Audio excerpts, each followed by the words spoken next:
Alrighty. So my name is Mallory Kloucek, and I am with NAMI, South Dakota. And with me for this presentation is one of our young adult presenters. Her name is Caitlin, and she is from Brookings, South Dakota. And so we're here to just go through and just talk about mental health and mental health challenges, and to really highlight the importance of ending the silence around mental health, and to give you guys some tools of how to reach out and respond and what resources are available for you all. And so as we get going, there we go.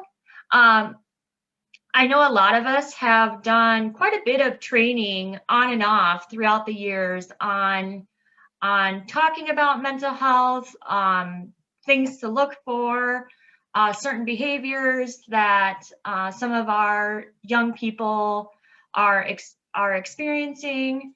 And so we're going to keep that in mind too, or I ask you all to kind of keep that in mind as we go through this presentation, because it really complements all the little lessons and all the little experiences we've all had leading up to this on really how in the moment we can interpret behaviors and how to respond, to really highlight the importance of it's okay to talk about mental health, and it's okay to respond to things that affect our mental health. So all right, let's get going. So these first few slides are probably going to be some refresher information, which is always good for us. We're going to talk about mental health in this presentation. And so when you look at the screen, as you can see, mental health affects all different aspects of who we are. Not only is it affect our physical health, but it affects how we develop, it affects the relationships that we have, and just our ability to absorb that information. You know, when our mental health is not well, it's hard for us to absorb that information. Sometimes it's impossible to absorb information. And so it's important that we look at that as we're reaching out to our young people, and as we're reaching and ourselves as well, as we absorb this own information of how well our mental health is doing. And so just to give us a little bit of background, it's important that we know some of the statistics behind what we're dealing with. As you can see, mental health challenges are very common. You know, 1 in 6 experience a mental health condition in a given year. And so, you know, if we have, or if we're in a classroom of, 30 students, that's 5 students that are experiencing a mental health challenge. And as you can see on the screen here, as well, is about half of those students aren't receiving any treatment. And so, and then the other half that do receive treatment, a lot of times there's a gap of 8 to 10 years before they actually do receive the proper diagnosis and the treatment that they need. And so as a result, a lot of our students are dropping out. A lot of our students are considering suicide. And, along the same lines too, 70% of our youth in the juvenile justice system have a mental health diagnosis. So a lot of these things kind of correlate. And so it's important that we, as the trusted adults in students' lives and young people's lives, is kind of keeping this in the back of our minds, that mental health challenges are very common amongst youth. And so just a little bit more background before we kind of dig into the nuts and bolts of this. We're going to say mental health conditions quite a bit in this presentation. And so when we say that, this is what we're highlighting.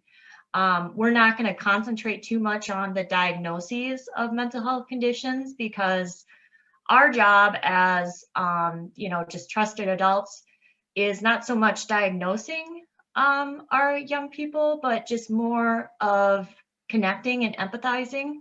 And so, but again, to kind of have that education behind it when we say mental health conditions, this is what we're talking about. We're talking about bipolar, we're talking about depression, we're talking about eating disorders, we're talking about these conditions that are we hear a lot about them, especially more recently. So let's dive into what we're really going to focus on this presentation, which is our 4 steps to early intervention.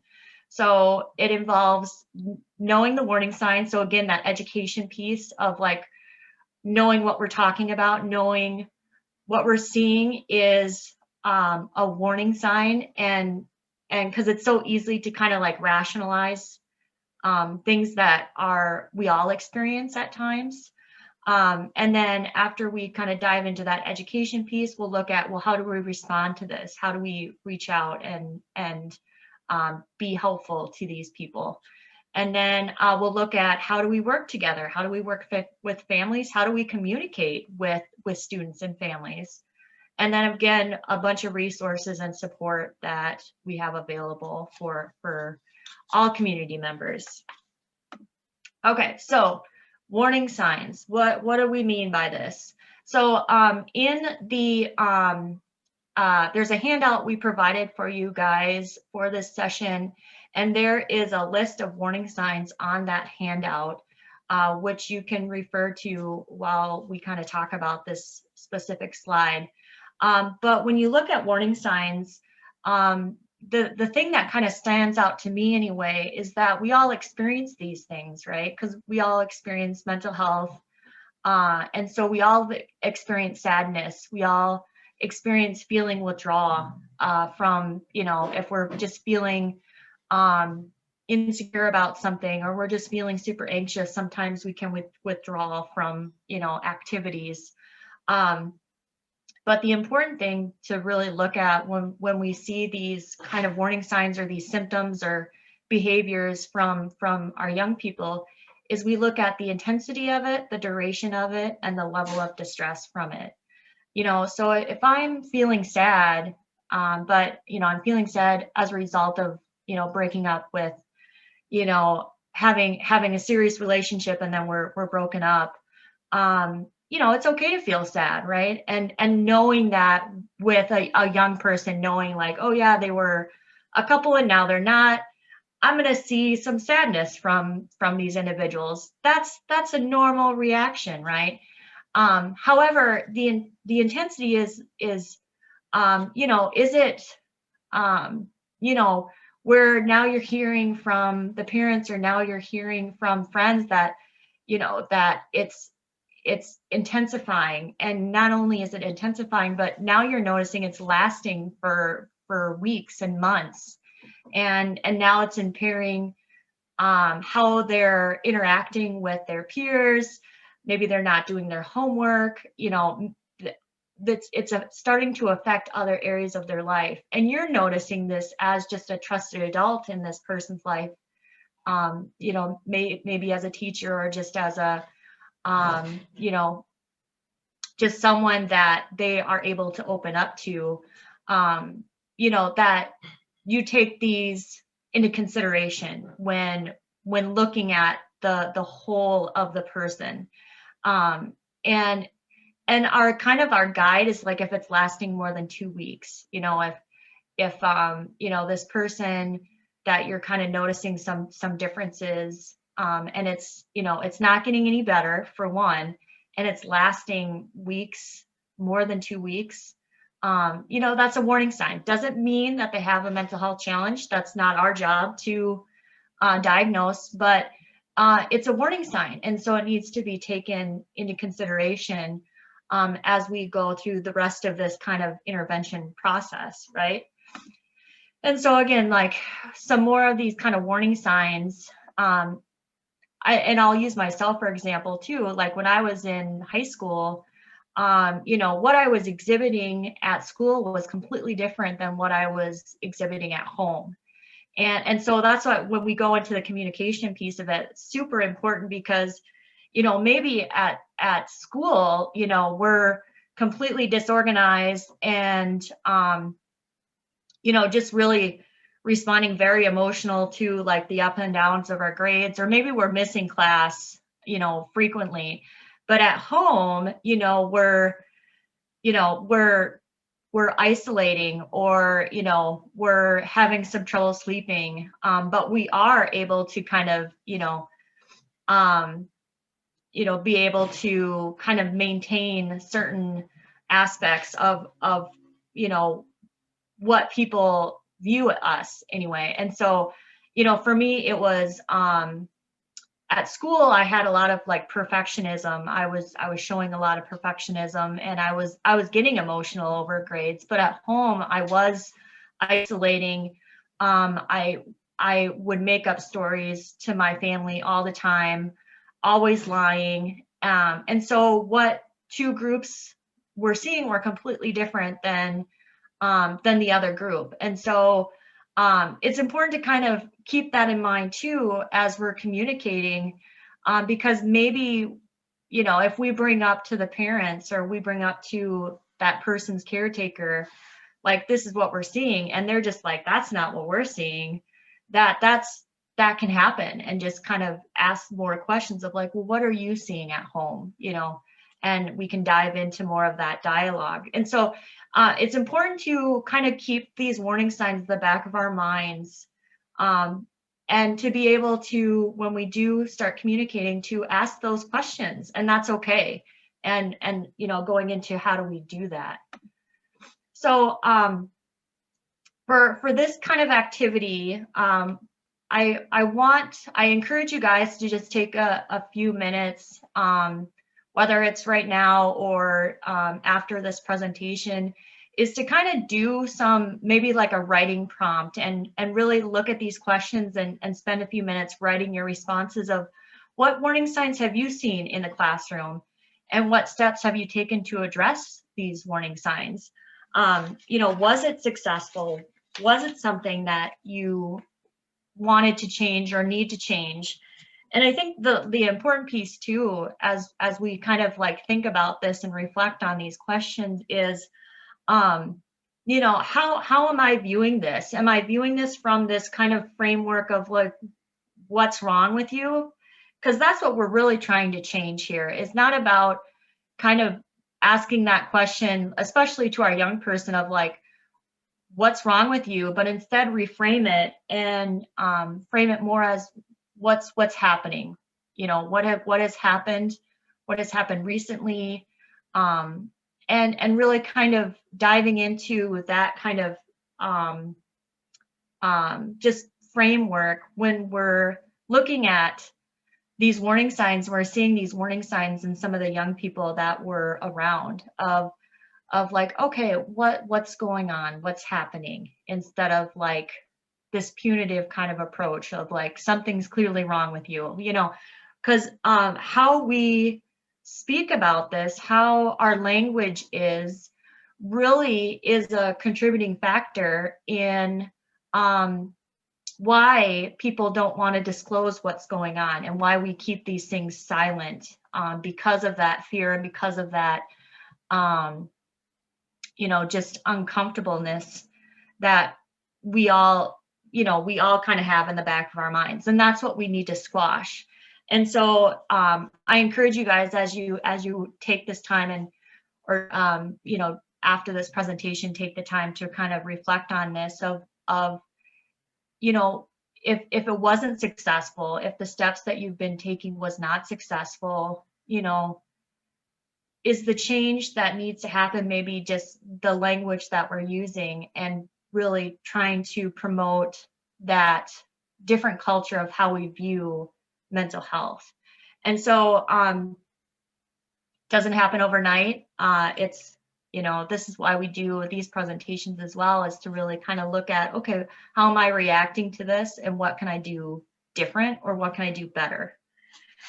And so the next little bit of slides, we're going to go into more of can be an overwhelming topic. So I just kind of want to offer this warning for individuals, before we dive in. But we are going to talk a bit about suicide.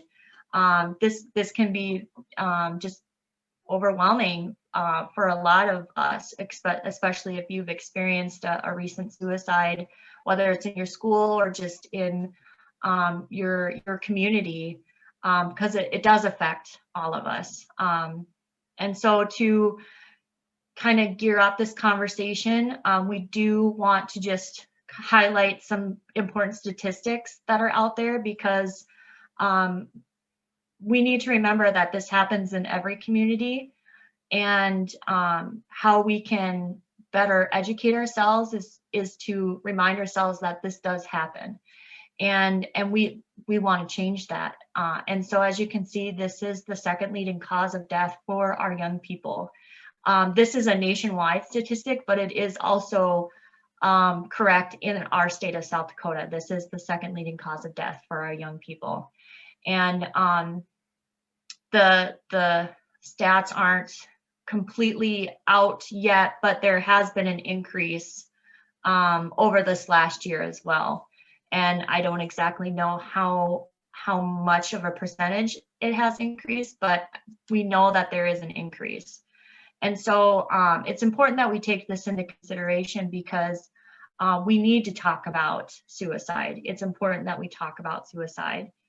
And so as we kind of unpack this a little bit more and help us as trusted adults to be able to respond to all of this, is, again, knowing the warning signs, knowing some of those risk factors. And so looking at the screen here, when we look at the risk factors, it's important also to remember that just because a person is exhibiting a risk factor does not mean that they're thinking about suicide or they plan to attempt suicide. It's a risk factor. So if you want to kind of use the example of, say, like someone at risk of having a heart attack, right? It means that maybe they have some high cholesterol, maybe they have some high blood pressure, perhaps they're overweight or obese. Those are risk factors, right? It doesn't mean that they're going to have a heart attack, but it is a risk factor to consider. And so when we say risk factors of suicide, having a traumatic life experience is a definite warning sign. Or, maybe they're being bullied by someone at school or in the community. Perhaps they had a previous attempt. So those are important risk factors when you're looking at the wholeness of the whole situation, because we also know that suicide is very complex and it doesn't just involve one thing. And so when we dive into the warning signs of suicide, going back to that example of a heart attack, if there's warning signs of a heart attack, it means shortness of breath, it means tightness in their chest, maybe it's some nausea, and you need to treat it as an emergency, right? If someone is experiencing these things, it means that there's a good chance that person's going to be having a heart attack, because these are the warning signs. And so it's kind of that same approach when you're looking at these warning signs of suicide, especially if they have the underlying risk factors as well. If, maybe they've lost interest, but you've also noticed all those other warning signs too of they've been, their warning signs have intensified. It's not gotten any better. It's, on top of maybe losing interest, now they're giving away their possessions. And you notice that they always talked about, this collection of vintage records or something like that they had, and they just, found out that they had just given it to another person.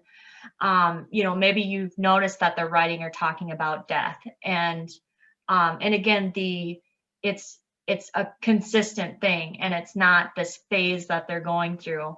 And so again, it's important to treat these things as such, of like, there needs to be an immediate conversation if you're noticing some real definite warning signs of a possible suicide.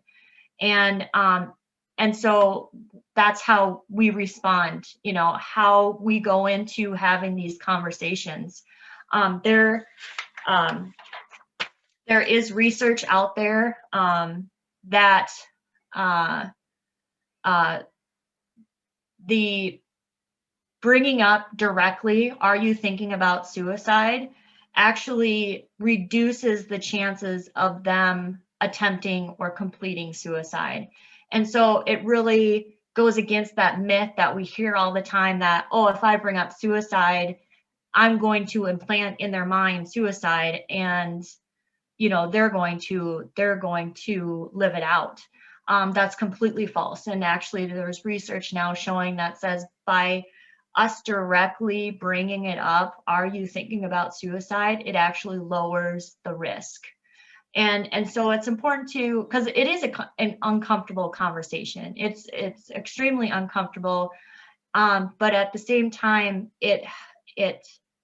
we're responding to these things that we're seeing, and we're not just trying to rationalize in our minds like, oh no, they wouldn't do anything like that, and it gets us talking about it, because that's ultimately how we really end the silence around mental health conditions and around suicide. Is we need to talk about this. And so when we bring it up, if you notice like all these warning signs, and you're the person, you're just like, I gotta do it because I'm concerned and I care about this person, and you ask, are you thinking about suicide?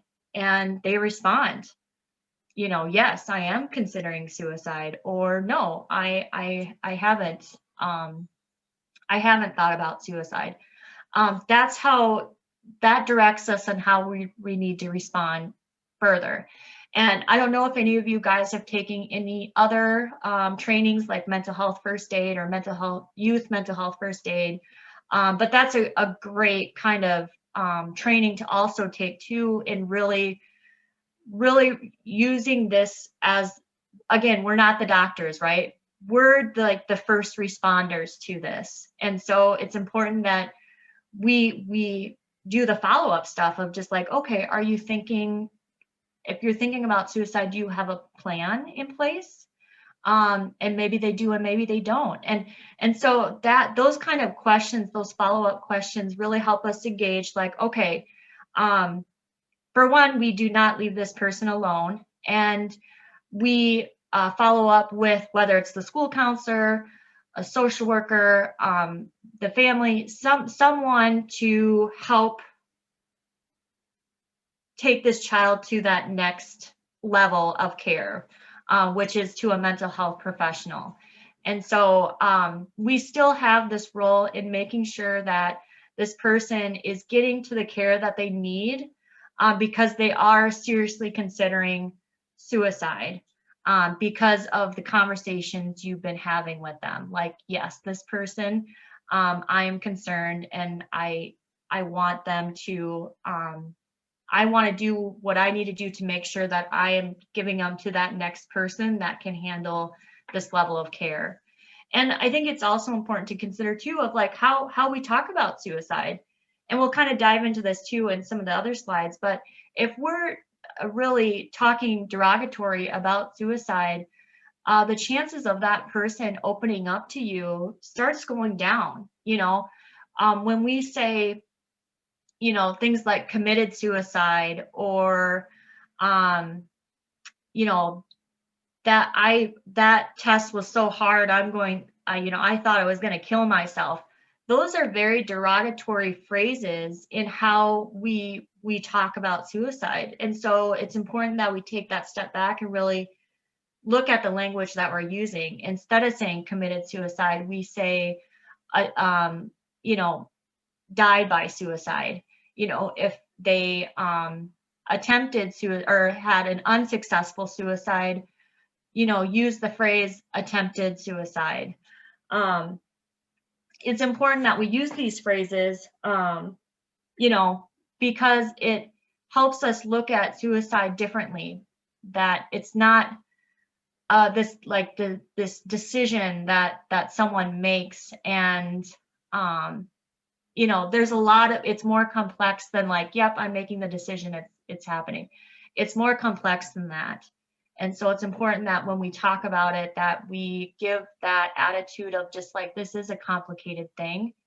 And it's important that we have this dialogue around it. because again, that helps move the conversation to again, how we can talk comfortably about these things that ultimately make us uncomfortable. And so again, reaching out and responding, it's important that we know the mental health contacts. You know, if we're in a school, we know who the school counselor is. We know who the social worker is. We know who, if there's like a partnership with a community mental health center, like we know who that contact is. And we want to make sure we're reaching out to the student. It's important that we have conversations with the student because that builds that relationship, that builds that trust. And then of course, always including the family as well. You know, making sure the family is involved in all these conversations, you know, are things that we can do in responding to what we're seeing in this child. If we're seeing those warning signs, if we know some of the risk factors that have been in their life, that we respond to that. And it's okay to do that. It's okay to do that. And so when we are reaching out, I know teachers are really good at this, and so keep being good at this is you know, using those examples. If you're noticing behaviors in the classroom, if you're noticing it, especially because you have that background of this, like, okay, this is a total warning sign there, and it's intensifying, and it's really affecting their everyday activities.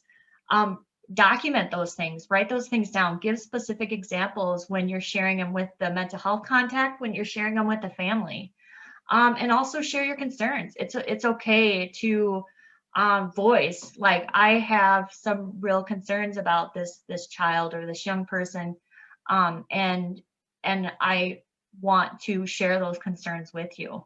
And then, you know, ask, like, if the mental health contact prefers one-on-ones, maybe it's through email, and then, you know, setting up time to talk to them.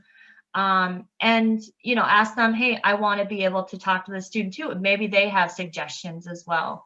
But the important thing is that, especially nowadays, schools and, you know, certain organizations have policies in place. So even check on what your school or what your organization is doing to respond to, you know, someone with mental health condition or with warning signs or exhibiting any of these symptoms of some kind of response is needed, because that's a great guide as well as you dive into more of this response of these things that you're seeing.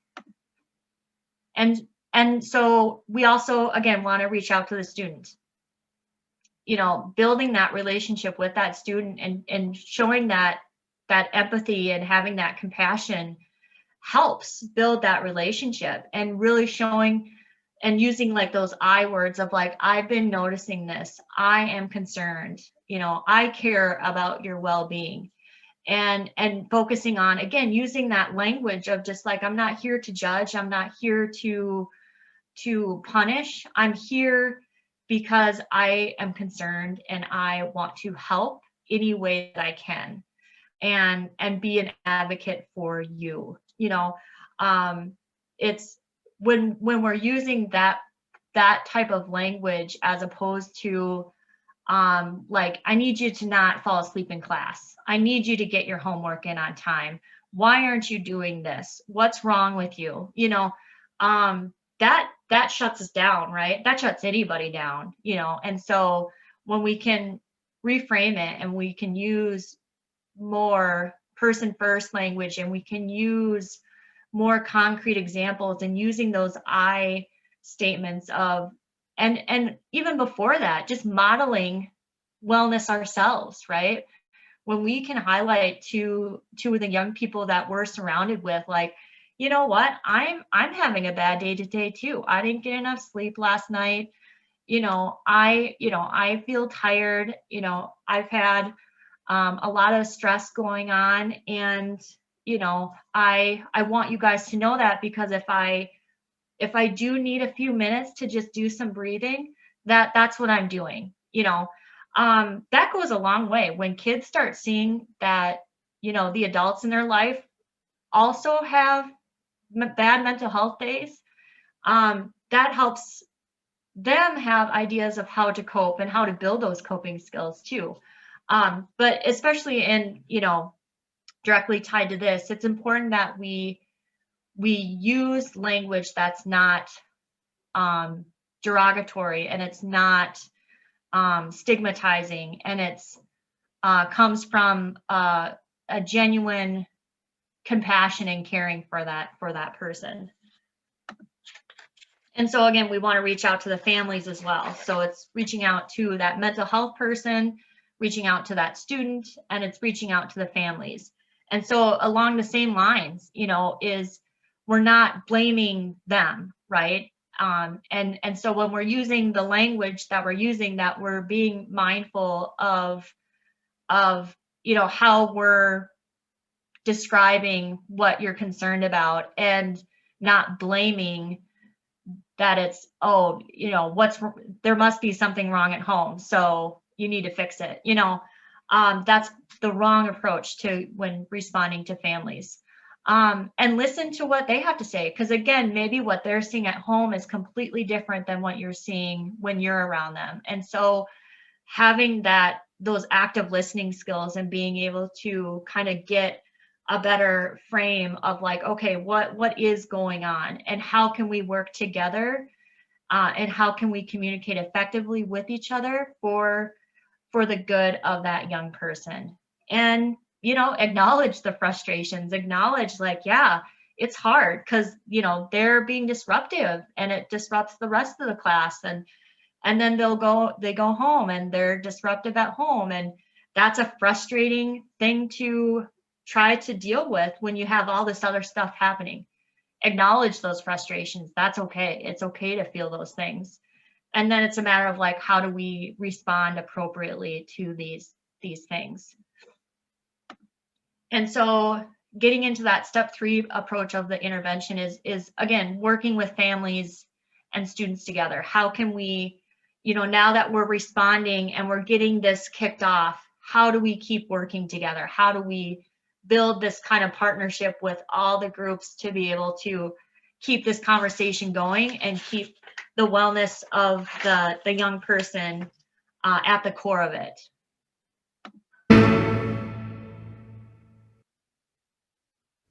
So what is empathy, and why is it very different than sympathy? Empathy fuels connection. Sympathy drives disconnection. Empathy, it's very interesting. Teresa Wiseman is a nursing scholar who studied professions, very diverse professions where empathy is relevant, and came up with 4 qualities of empathy. Perspective taking, the ability to take the perspective of another person or recognize their perspective as their truth. Staying out of judgment, not easy when you enjoy it as much as most of us do. Recognizing emotion in other people and then communicating that. Empathy is feeling with people. And to me, I always think of empathy as this kind of sacred space when someone's kind of in a deep hole and they shout out from the bottom and they say, I'm stuck, it's dark, I'm overwhelmed. And then we look and we say, hey, you climb down. I know what it's like down here, and you're not alone. Sympathy is, woo, it's bad, no, you want a sandwich? Empathy is a choice, and it's a vulnerable choice, because in order to connect with you, I have to connect with something in myself that knows that feeling. Rarely, if ever, does an empathic response begin with at least. And we do it all the time. Because you know what? Someone just shared something with us that's incredibly painful, and we're trying to silver lining it. I don't think that's a verb, but I'm using it as one. We're trying to put the silver lining around it. So, I had a miscarriage. Oh, at least you know you can get pregnant. I think my marriage is falling apart. At least you have a marriage. John's getting kicked out of school. At least Sarah is an A student. But one of the things we do sometimes in the face of very difficult conversations is we try to make things better. If I share something with you that's very difficult, I'd rather you say, I don't even know what to say right now, I'm just so glad you told me. Because the truth is, rarely can a response make something better. What makes something better is connection.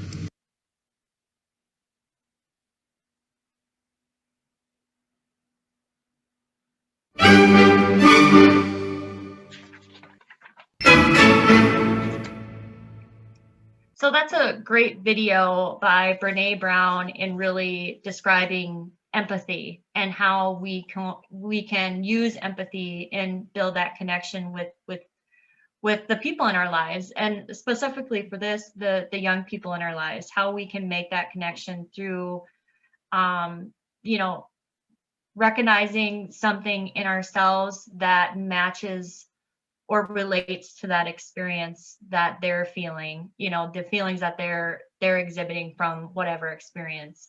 And it is hard. But when we do that, that's ultimately what helps us to be able to feel that, and then hopefully build those resiliency skills and be able to grow from that instead of just trying to like make it better, right? And so it's a great example in how we're moving forward with the rest of this partnership with the families, with the students, is when we can work all together and we can have these conversations and you know, build these coping skills together. You know, we can do so much in that respect.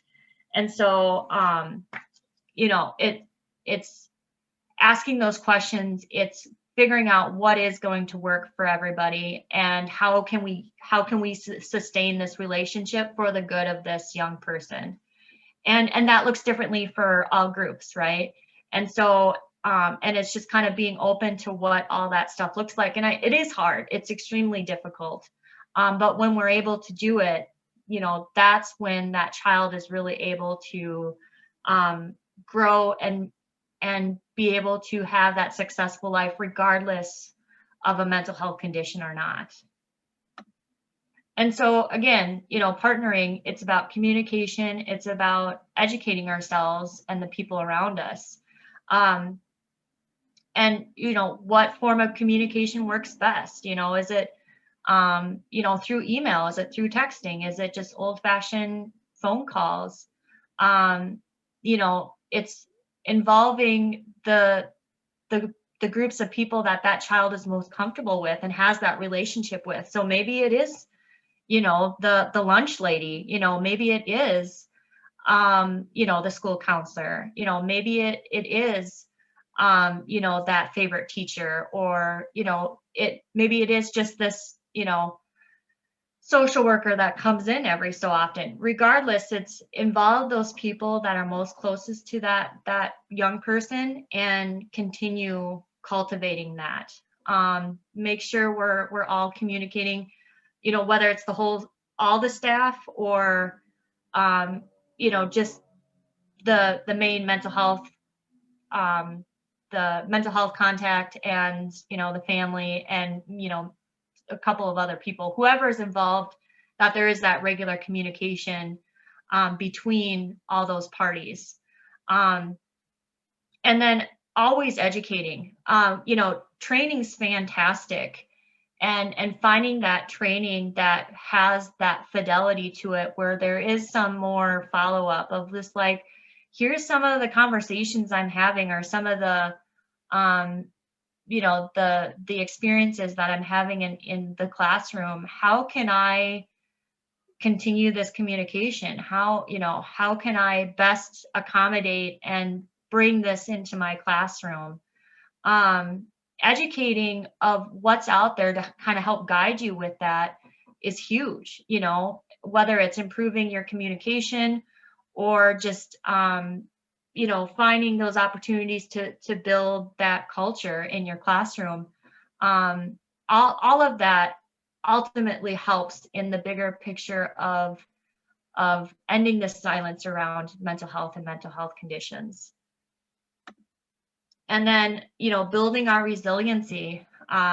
You know, students really absorb what adults are doing and, all can model it themselves, so if all the adults in this person's life is just really not owning and having their own coping skills with just everyday stress, it's really hard to expect the students to develop their own by themselves, and so us being the models of what are we doing to build our own resiliency, what are we doing for our own well-being, and how are we modeling that to the young people in our lives, and how can we continue to bring those resources, to the classroom or to a setting where the students can absorb that and be able to build their own resiliency and just continue to build on that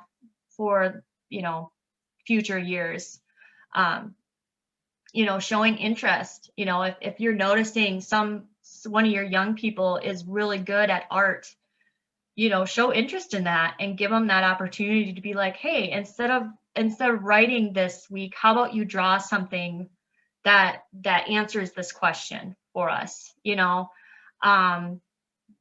that positive feedback, offer that praise when you can, and give them that guidance, show them that, hey, we do need to set boundaries. It's okay if you need to, go to the bathroom in the middle of class. It's, let's set up a guide, so you're not just disrupting everybody all the time. Let's set up some kind of boundary. So I know that you need to go and, go to the bathroom or whatever it is without having to disrupt the whole class. What are those things that we can accommodate? What are those things that we can help build for their own boundaries as well as they grow up? And always encourage that participation, that's, when we can, give kids that opportunity to be able to participate with their own peers, whether it's, group projects or just, just having that time built in where they're able to communicate with their peers and kind of have that play time or whatever, is always important, because we always need that little brain break, even as adults. So kids need it as well.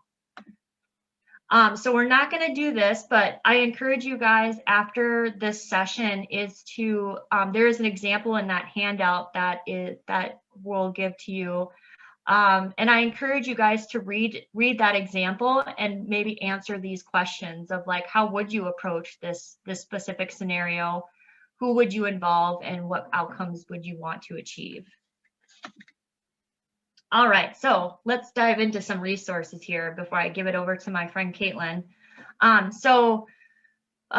There's all kinds of resources out there. It's where to find them and how to access them are the big questions. And so as organizations and schools, you definitely have access to a lot of resources. Talk to your administration, see what you can access as a teacher, as a a school counselor, as a just a person working with students. There's a lot of free resources out there as well. We do, you'll get a Padlet too that has some from us that has some resources on there that you can get access to. Some are free, some are paid, but that's a great resource to dive into as well.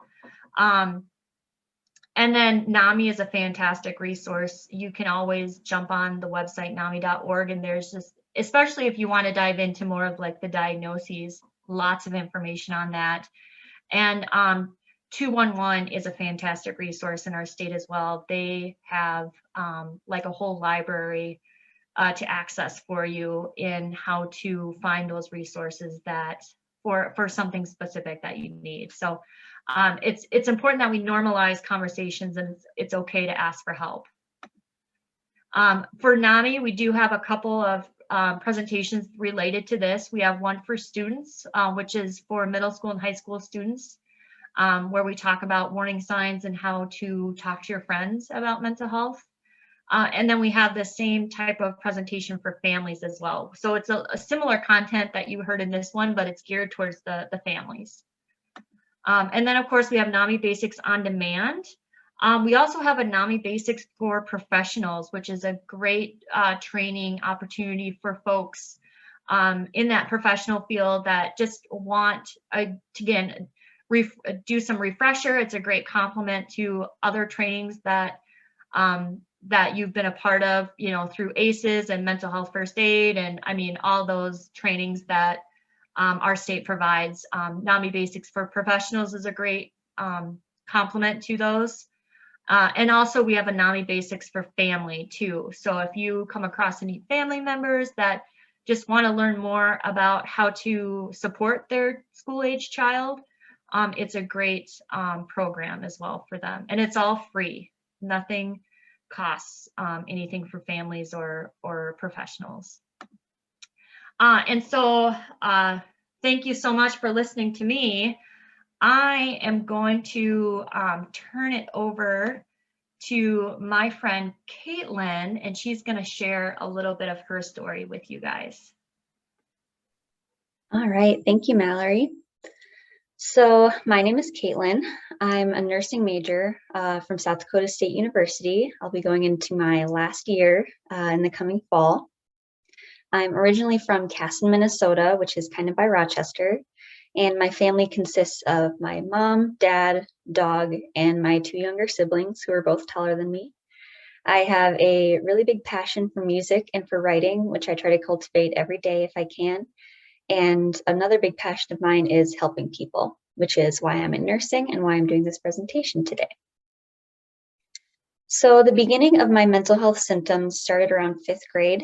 I started to get really worried all the time, would always be convinced that the worst case scenario was going to happen in every situation.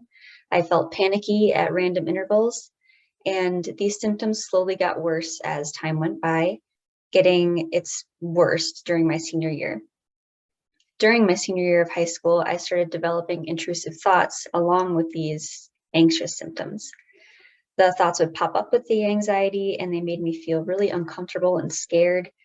They were images or phrases of terrible things like me hurting my loved ones, everybody in my life abandoning me, and even thoughts about if I would go to hell for being a bad person. They were so jarring and so terrifying that I would almost forget how to breathe when they popped up. And I had my most disturbing thought on the day of my high school graduation. It shook me to my core, and after that, the thoughts were constant.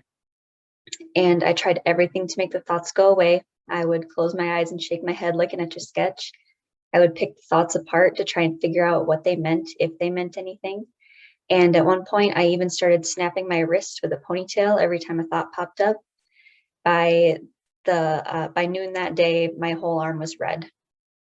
And I couldn't make them go away no matter what I tried. So I began to believe that I must enjoy the thoughts. So at that point, my mental health fell to the lowest it had been.